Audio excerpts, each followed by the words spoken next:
আপনি আমার ছবি তোলেন কেন? আমি আমান স্ট্রিট ফটোগ্রাফার। আমি আমার এই ছবির দ্বারা অদেখা সৌন্দর্য ক্যামেরা বন্দি করি। আপনি যদি চান আমি আপনার আরো কয়েকটা ভালো পোর্ট্রেট তুলে দিতে পারি। আপনি আপনার সৌন্দর্য বন্দি করুন না, আপনি আমার ছবি কেন তুলছেন? সরি, আপনি যদি এটা পছন্দ না করেন আম রিয়েলি সো সরি। আপনি এই স্টেশনে বউ সাজে দাঁড়িয়েছেন কেন? পানি কেন? আর মনে হচ্ছে আপনার প্রয়োজন। ভরসা করতে পারেন, অতটাও খারাপ মানুষ নই।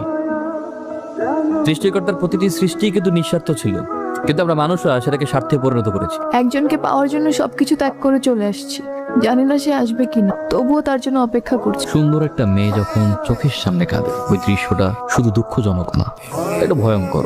এটাই হচ্ছে এই যুগের ভালোবাসা। আমি এই যুগের হলেও আমার ভালোবাসা কিন্তু এই যুগের না।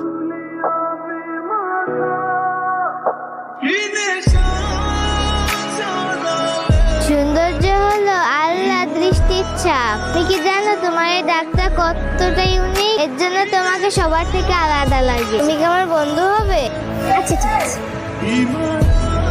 আজ থেকে তুমি আমার ভালো বন্ধু। প্রমিস করো তুমি আমার কাছ থেকে কোথাও যাবে না। প্রমিস।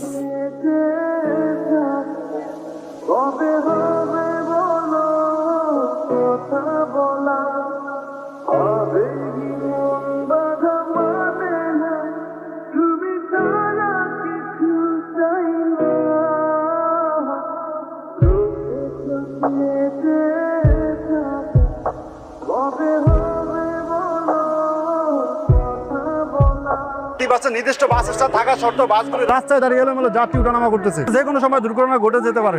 হিসাবে কিছু বলেন। হ্যাঁ, আমি বলতে চাই। Hello Sara, it's me. ভাই প্লিজ আমাকে বলতে দেন না ভাই, আমার জীবন মরণের প্রশ্ন। Please please.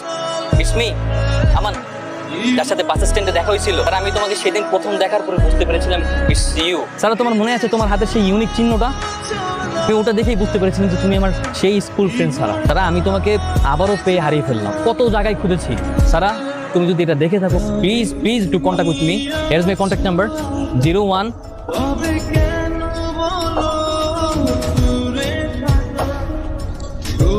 Hello hello Aman, আমি সারা। ভাবা যায় 15 বছর পরে আবারও স্কুল ফ্রেন্ডের সাথে দেখা। কেমন আছো সারা? আমি ভালোই আছি। তুমি এতটা ড্রামাটিক কবে হলো? সেদিন আমাদের স্টেশনে দেখা হলো, এরপর তুমি আমাকে চিনতে পেরে কি ড্রামাটিক ভাবে খুঁজে বের করলে? মানুষ এমন এক প্রাণী, যদি তার ইচ্ছে শক্তি থাকে তিনি সবকিছু করতে পারে। আচ্ছা, সেদিন তারপরে কি ঘটেছিল? সবটুকু বিশ্বাস ভেঙে গিয়েছিল।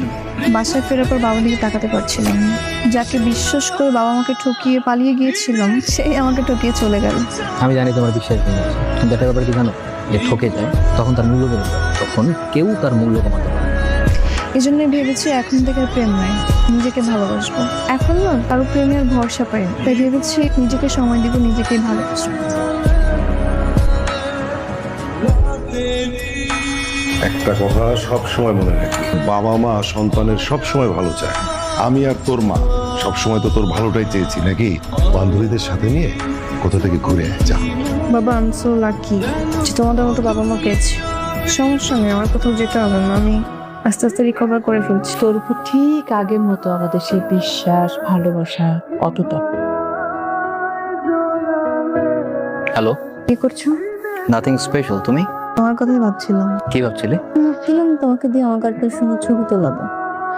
একটা ব্যাপার দেখলাম, ভালো ছবি বা গুড ফটোগ্রাফি একটা মেয়ে মানুষের মন ভালো করতে যথেষ্ট।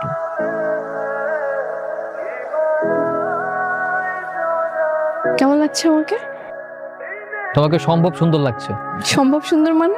অসম্ভব সুন্দর বলে তো কোনো কথা নাই। যেটা অসম্ভব সেটা অসম্ভব, তাই সম্ভব সুন্দর লাগছে। আচ্ছা তাহলে চলো আমাকে ছবি তুলে দাও। চলো দেখতে যাই।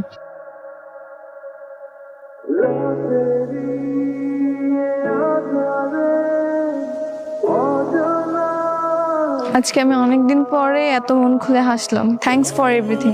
সারা, আমি সবসময় এইভাবে তোমার পাশে থাকতে চাই। তুমি অনেক ভালো, কিন্তু আমি এখন বিশ্বাস করতে ভয় পাই। ইটস ওকে, সন্দেহ হয়ে গেছে। চলো তোমাকে বাসায় পৌঁছে দিয়ে আসি। লে তোর খবর কি? তোরে আড্ডাতেও দেখা যায় না, কোনো ইভেন্টেও যাস না। আচ্ছা, একটা কথা বলতো, মানুষ প্রেমে পড়লে এত নিরুপায় হয় কেন? কেন আবার হারানোর বয়ে? তুই কি প্রেমে নেমে পড়ছিস নাকি? জানি না, তবে একটা ফিলিংস কাজ করে। মাঝে মাঝে ভালোবাসা হারিয়ে যায়, আবার ভাগ্যের লেখায় সেই ভালোবাসায় ফিরে আসে। আরে বন্ধু, তুই যত যাই কর, সত্যিকারের ভালোবাসা মানে কষ্ট। আরে কষ্ট। তোমার চোখে আমি দেখি ভাঙা বিশ্বাসের দাগ। কিন্তু আমি কথা দিচ্ছি এই চোখে আবার হাসি ফিরিয়ে আনবো। যদি প্রেম মানে প্রতারণা হয় তবে আমি তোমাকে দেখাবো প্রেম কিভাবে প্রতিজ্ঞা হয়ে বেঁচে থাকে। I love you. I love you two.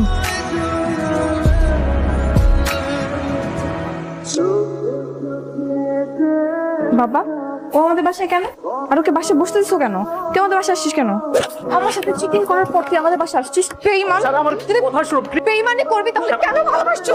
আমার কথাটা শোনো, তারপর তোমার যা মন চাই তুমি বলো আমাকে। চুপ থাক, ও কি বলে শুনি। আমি তো সেদিন বের হয়েছিল তোমার সাথে দেখা করার জন্য। এই টাকা দিলি কে? সরি ভাই, আমি মোবাইল দে। গার্লফ্রেন্ড ওয়েট করতেছে। ভাই ভাই ভাই কি এটা করে আবার দিব একটা বলতে না বুঝছেন? দেখ তোর পকেটে কি আছে? ভাই কে কোথায়? ভাই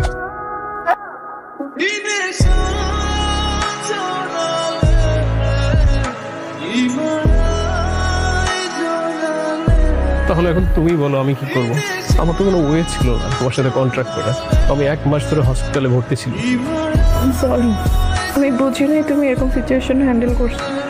আমি ভাবছি তোমার সাথে বেঈমানি করছো, আমাকে অনেক কষ্ট পেয়ে গেছিল। I love you. I love you so much. আমি জানি না আমি কথাগুলো কিভাবে বলবো, কিন্তু দেখো আমি নিরুপায়, আমার কিছু করার নেই। আমি ভেবেছিলাম ও হয়তো আমার সাথে বিশ্বাসঘাতকতা করেছে, কিন্তু ও তো পরিস্থিতির শিকার। বলো এখন আমি কি করব? আমি তোমার উপর সারা জীবন কৃতজ্ঞ থাকবো, কিন্তু আমি চলে থাকতে পারতেছি না। আমি আবিদকে ভালোবাসি, আমি ওকে ফেরাতে পারবো না। তোমার আমার ভালোবাসাটা শেষ হয়ে গেছে, আমি একা। বাকিটা জীবন হয়তো তোমার শূন্যতার মাঝে ভাসতে শিখছি। আজ থেকে আমার কেউ নেই। আবার যদি কখনো তোমার হাসি ছিঁড়ে যায়, আমি পাশে আছি অদৃশ্য নিঃশব্দ।